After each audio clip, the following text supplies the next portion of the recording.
ఈరోజు కథ ఐకమత్యమే మహాబలం. ఒక అడవిలో 4 ఎద్దులు కలిసిమెలిసి ఒకే దగ్గర మేతమేస్తూ ఉండేవి. ఎక్కడికి వెళ్ళాలన్నా అవి 4 కలిసికట్టుగా వెళ్ళేవి. ఆనందంగా జీవించేవి. ఒకనాడు సింహం ఒకటి ఆ దారిన పోతూ ఎద్దులను చూసి, నాకు మంచి విందు భోజనం లభించింది అనుకుంటూ మేయుచున్న ఎద్దుల వద్దకు గాండ్రించుకుంటూ వచ్చింది. సింహం రావడం గమనించిన ఎద్దులు భయపడకుండా 4 కలిసి వాటి పదునైన కొమ్ములతో సింహం వైపు దూకాయి.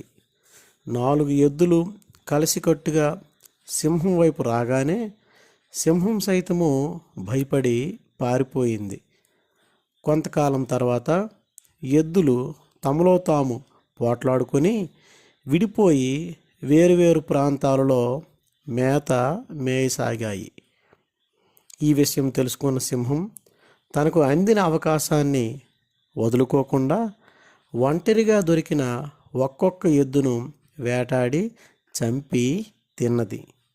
నీతి: అందరూ కలిసిమెలిసి జీవించటంలో ప్రమాదాలకు తావులేదు.